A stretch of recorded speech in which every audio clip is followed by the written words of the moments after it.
इंतजार करोगे। अल्लाह अकबर, वाजीपुर में आए हैं आज, किस्मत बड़ी अच्छी है। बिरयानी भी मिल रही है, ऊपर से घी भी आ रहा है। उसके कहने का मतलब था कि अभी खाना खाओगे या मेरे शौहर का इंतजार करोगे। और जब किसान अपना बैल लेकर के आता है अपने घर, तो बैल भूखा प्यासा होता है, कभी इधर झटका मारता, कभी उधर झटका मारता। एक बैल ने जोर से झटका मारा, उसके हाथ से छूट गया, और जो बैल छूटा था उसका नाम लाठी था। अब वो अपनी बीवी को कहता है कि जल्दी से तुम आओ, मेहमान को पकड़ो, मैं लाठी को लेकर के। ये मेहमान जो दांत पिजा करके बैठा था घी के इंतजार में, ये आगे के रास्ते से क्या भागेगा, पीछे के रास्ते से 80 की स्पीड से भागा। और इत्तेफाक से बिल्ली ने दूध का काम तमाम करके उसी की पीठ पर बिल्ली भागी। इस औरत ने सर पर हाथ करके चिल्लाया, एक चोर ने दूध का काम तमाम कर दिया। आस पड़ोस के लोगों ने सुन करके समझा ये भागने वाला यही चोर है। वो घेर करके इतना घुसा घुसा मारा, करके दिखा दिया। आप लोगों की कोई गलती नहीं है, गलती हमारी है। हम लोग बिरयानी खा करके चला जाना चाहिए। क्यों तुमने लगाए हैं यहाँ जुल्म के डेरे, धन साथ न जाएगा, बने क्यों हो लुटेरे, बने क्यों हो लुटेरे, पीते हो गरीबों का लहू शाम सवेरे। खुद पाप करो, खुद पाप करो, नाम हो शैतान का बदनाम, इंसान बनो कर लो भलाई का कोई काम, दुनिया से चले जाओगे रह जाएगा बस नाम। हमारे जवान बैठे जवानों के हवाले से पैगाम, आखिरी पैगाम जवानों के हवाले से हमारे जवान सुनने के लिए तैयार। जोश के साथ हाथ उठाइए इंशाअल्लाह। बड़ा खूबसूरत जलसा तेजी के साथ निकल रहा है। जब आपके बच्चे की उम्र 6 साल हो जाए तो उस बच्चे को घर में नहीं होना चाहिए। कहाँ होना चाहिए? हाँ लगाइए, लगा लीजिए। क्या खूबसूरत नजारा। आप लोग तो घबरा गए थे कि जलसा कैसा होगा, नहीं होगा। अरे अल्लाह का शुक्र मनाइए, हम लोग का बदन नमक नहीं है, कागज नहीं है कि पानी में गल जाएगा, नमक नहीं है कि पिघल जाएगा। क्या होगा? ज्यादा ज्यादा क्या होगा? ये कपड़ा गीला होगा और पेटी भर भर करके हमने कपड़ा रखा, कपड़ा बदल लेंगे, क्या फर्क है? जी जी। हमारा बदन कागज नहीं है कि गल जाएगा, और हमारा बदन नमक नहीं है कि पिघल जाएगा। इंशाल्लाह दुआ का साथ देंगे इंशाल्लाह। हाथ उठा दीजिए इंशाल्लाह। जब आपका बच्चा 6 साल का हो जाए, गौर से सुनिएगा, 2 ही 3 मिनट का मुताला रहता है, आपके सर से गुजार रहा। जब आपका बच्चा 6 साल का हो जाए तो उसको घर में नहीं होना चाहिए, उसको कहाँ होना चाहिए? स्कूल में या मदरसा में। पढ़ने की उम्र हो गई, 6 साल का हो गया, पढ़ने की उम्र हो गई। जब आपका बच्चा 7 साल का हो जाए तो उसको घर में नहीं होना चाहिए, मस्जिद में होना चाहिए। नमाज पढ़ने की उम्र 7 साल से हो गई। जब आपका बच्चा 9 साल का हो जाए तो उस बच्चे का बिस्तर अलग होना चाहिए। बेटा है तो माँ बहन से उसका बिस्तर अलग, बेटी है तो उसका बाप और भाई से बिस्तर अलग। बेटा है 9 साल का, माँ और बहन से बिस्तर अलग। बेटी है 9 साल की, बाप और बेटे से बिस्तर अलग। आपको पता नहीं ये बच्चा है, आधा मर्द हो गया बच्चा, आधी औरत हो गई बच्ची। और जब आपके बच्चे की उम्र 12 साल हो जाए तो माँ भी उस पर कड़ी नजर रखे, बाप भी उस पर कड़ी नजर रखे, बाप उस पर कड़ी नजर रखे, माँ उस पर कड़ी नजर रखे। जानते हैं क्यों? यही उम्र बनने की है, यही उम्र बिगड़ने की है। बिल्कुल। उसको पकड़ लीजिए तो ठीक हो जाएगा। लाले भाई, लाले पे गिरा लगा, लाले पे गिरा। बस एक मिसाल का पैगाम खत्म कर रहा हूँ, हमारी तरफ देखिए। वो काम करने वाले कर रहे हैं, आप हमारी तरफ देखिए। माशाअल्लाह, देखिए रहमत बरस रहा है, इधर जलसा चल रहा है और इधर अल्लाह का रहमत बरस रहा है। पढ़िए ना, पढ़िए जी जी, चाहे जनाजा उठ जाए। जी जी बिल्कुल। बेटा दारू नहीं पी रहा, दारू पीने वाले के साथ बैठता है, बैठे रहिए जैसे मैं आप बैठे रहिए। ये पानी है, झरना है, इससे कोई फर्क नहीं पड़ेगा। ध्यान से सुनिएगा, दारू पीता नहीं, दारू पीने वाले के साथ बैठता है। जुआ खेलता नहीं, जुआ खेलने वाले के साथ बैठता है। जिना करता नहीं, जिना करने वाले के साथ बैठता है। बाप ने बोला करके प्राइवेट में नसीहत किया, बेटा गलत आदमी के साथ बैठोगे गलत बन जाओगे। तो बेटे को दोष था, बाप से खफा होकर के कहता है वो खराब है, अपनी जगह मैं सही हूँ, अपनी जगह। बाप को समझ में आ गया, इसको ऐसे समझ में नहीं आएगा। बाप ने कहा कि जाओ सकरी से एक पेटी सेब खरीद करके लाओ। जब बेटा एक पेटी सेब लेकर के आया तो बाप ने कहा खोल करके देखो कोई सड़ा हुआ तो नहीं है। तो बेटे ने देखा एक सेब सड़ा हुआ। तो बेटा जब फेंकने लगा तो बाप ने कहा कि बेटा वो खराब है, अपनी जगह ये सही है, अपनी जगह फेंकने की जरूरत नहीं है, पेटी बंद करो। 3 दिन के बाद 3 दिन के बाद जब पेटी को खोला गया, पूरी पेटी सड़ गई। अब बाप ने मौके का चौका मारा, तुम तो कहते थे वो खराब है, अपनी जगह ये सही है, अपनी जगह। देखो एक सेब ने पूरी पेटी सड़ा दिया, एक खराब आदमी पूरे खानदान को सड़ा दिया। हाथ उठाइए, वादा कीजिए गलत माहौल से बचेंगे, इंशाअल्लाह बचाएंगे, इंशाअल्लाह। अपनी शादी और अपने बच्चे की शादी फ्री में करेंगे, इंशाअल्लाह। इसमें उन लोगों ने भी हाथ उठाया कि शादी हो चुकी है, फिर करेंगे। वो दूसरी के चक्कर। अगर बीवी ने हाथ जोड़ लिए सीधा ऊपर पहुंचा। हाँ लाइव चालू है, देखो।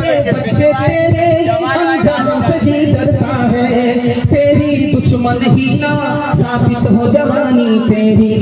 कांप जाती है जिसे सोच के ममता मेरी, किसी बुरे अंजाम को पहुंचे न कहानी तेरी।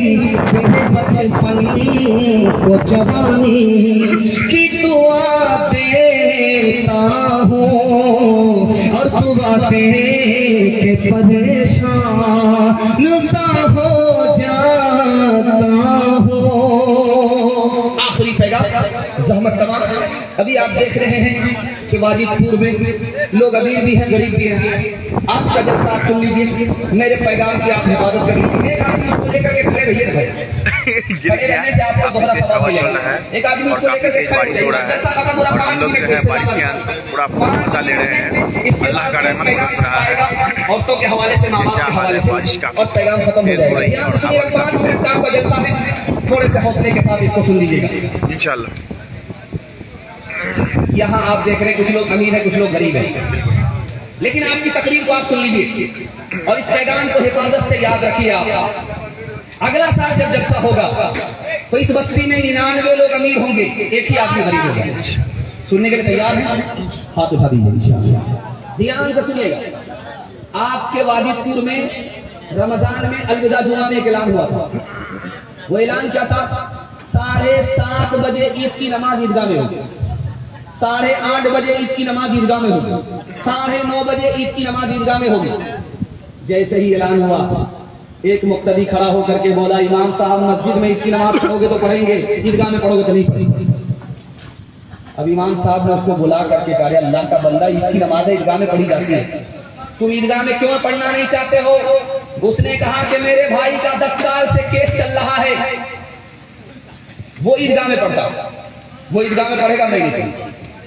बिल्कुल तो हल बताया इमाम साहब ने, इससे क्या फर्क पड़ता है? ईदगाह में वो भी नमाज पढ़ेगा, तुम भी पढ़ना। वो एक किनारे में पढ़ेगा, तुम एक किनारे में पढ़ना। जब नमाज खत्म हो जाएगी तो वो एक रास्ते से चला जाएगा, तुम अलग रास्ते से चले जाओगे, सांप भी मर जाए, लाठी भी न टूटे। सुभान अल्लाह। तो खफा होकर के कहता, आप एक किनारे की बात करते हो, अगर मुझे पता चल गया कि मेरा भाई जन्नत में चला गया है तो मैं जन्नत में भी नहीं जाऊंगा। हाथ उठाइए, वादा कीजिए, घर घर के झगड़े को, भाई भाई के झगड़े को घर में खत्म करेंगे इंशाअल्लाह। हाथ उठाइए इंशाअल्लाह। दामाद बेटी का झगड़ा होगा, दामाद सीधा जेल जाएगा। हाथ उठा दीजिए इंशाअल्लाह।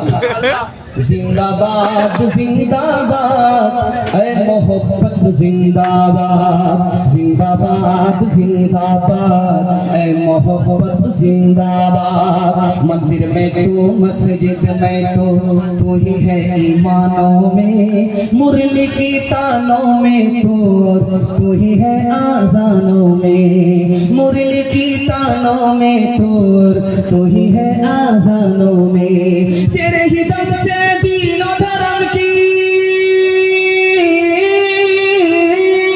तेरे ही दम से दीनो धर्म की दुनिया है आबाद। जिंदाबाद मोहब्बत जिंदाबाद। ताज हुकूमत जिसका मजहब फिर उसका ईमान कहाँ, जिसके दिल में प्यार न हो वो पत्थर है इंसान कहाँ, जिसके दिल में प्यार न हो वो पत्थर है इंसान कहाँ। प्यार के दुश्मन होश में आ, प्यार के दुश्मन होश में आ तो जाएगा बर्बाद। जिंदाबाद जिंदाबाद है मोहब्बत जिंदाबाद। आखिरी पैगाम माँ बाप की खिदमत के हवाले से सुना देता हूँ। यार दिल खराबादी का आप साहब को देख रहे हैं आप, और इन्होंने एक मिसरा कहा भी, जो दूसरा पहला मरहला था दिल साहब का इस जलसे में, जो उन्होंने पढ़ा तो माँ के हवाले से पढ़ा था। इन्होंने कहा था कि हादसा मेरे ऊपर आता है लेकिन वो दुआओं की बरकत से कट जाता है। वो दुआ किनकी होती है? माँ की होती है। दिल साहब के बारे में जमशेद जौहर साहब कह रहे थे कि दिल साहब शायर कैसे भी हो लेकिन मुकद्दर के सिकंदर है। इन्होंने अपनी माँ को बीमारी की हालत में अपने दोनों हाथ से उठाया। आज अल्लाह ने इनको इज्जत की चोटी पर उठाया। अल्लाह इनकी इज्जतों में मज़ीद इजाफा फरमाए। इनके माँ बाप की अल्लाह बाल बाल मग़फ़िरत फरमाए, दर्जात को बुलंद फरमाए। माँ बाप की खिदमत के हवाले से सुनना चाह रहे हैं? हाथ उठा दीजिए इंशाअल्लाह। माँ बाप को माँ बाप कहेंगे, सास ससुर को किबला और काबा। हाथ उठाइए। बच गया सब। कुर्सी पर बैठा हुआ था, गाल पर हाथ रख करके उधर से बीवी गाली दे रही है, गाली का गोला छोड़ रही है, ये कस से मत नहीं हो। पत्थर है, जमी तल्ला जमा तल्ला गुल मोहम्मद नबी तल्ला, ये पत्थर बन करके उसको सुन रहा है, सह रहा है, समंदर बन करके उसको बहा ले जा रहा है। मुखिया पगला गया है। लेकिन जब गाली का सिलसिला खत्म नहीं हुआ तो इस गुस्से के मारे लाल पीला हो गया, तो खिसिया करके कुर्सी से उठा, भरपूर मजा ले रहे हैं। तेरी जगह मेरी माँ होती तो हड्डी पसली एक कर दिया। दूसरे नमूने को बहुत ध्यान से सुनिएगा। ये वाजिदपुर है, वाजिदपुर हो, सकरी हो, कहीं भी हो, जब पहली बार लड़की ससुराल जाती है तो जल्दी वापस आती है। कभी एक दिन के बाद, कभी 2 दिन के बाद, कभी 3 दिन के बाद। पहली बार ससुराल से जब आती है जल्दी आ जाती है। लेकिन जब वापिस आती है वाजिदपुर की लड़की, ससुराल से वापिस आती है तो होता क्या करते हुए वो बताने के लिए जा रहा है। मोहल्ले की सारी औरतें घेर लेती है। सवाल जवाब, बेटी ससुराल से ससुराल कैसी थी? तो लड़की कहती सुभान अल्लाह। दूसरा सवाल पूछा जाता है कि शौहर कैसे थे? तो लड़की कहती माशाअल्लाह। तीसरा सवाल पूछा जाता है कि ससुर कैसे थे? तो लड़की कहती है अल्हम्दुलिल्लाह। इधर देखिए, जल्दी देखिए, जलसा सिर्फ 2 मिनट करेंगे। अब ये 3 सवाल जब मुकम्मल हो गए, एक चालाक औरत सामने आती है। वो कहती है सब सवाल फालतू है बेटी, असल सवाल का जवाब दो। इधर तवज्जो करो भाई, इधर तवज्जो करो। 1 मिनट में नमूना निकल जाएगा, फिर मजाक किरकिरा जाएगा। तो चौथी औरत सामने आई और उसने कहा बेटी असल सवाल का जवाब दो, तुम्हारी सास कैसी? चले तू चला तू उस बला को। अब माँ तो माँ की समझ गई, मेरी बेटी को सब पसंद है, सास पसंद नहीं। तो माँ ने कहा कि बेटी तुम्हारे जवाब से मुझको सदमा हुआ, तुमको सब पसंद है, सास पसंद नहीं, लेकिन मेरे सवाल का जवाब दो। पहली मर्तबा जो मैके से ससुराल गई थी, कौन लेकर के गई? कहा सास आई थी।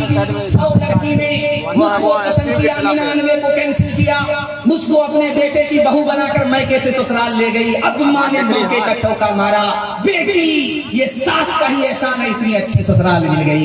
ये सास का ही एहसान है, इतने अच्छे शौहर मिल गए, इतने अच्छे ससुर मिल गए। बेटी सास बला और मुसीबत में होती, कभी माँ होती है, कभी माँ से बढ़कर होती है। माँ से बढ़कर कोई नाम क्या होगा, उस नाम का हमसे एहतराम क्या होगा। जिसके कदमों के नीचे जन्नत है, उसके सर का मकाम क्या होगा।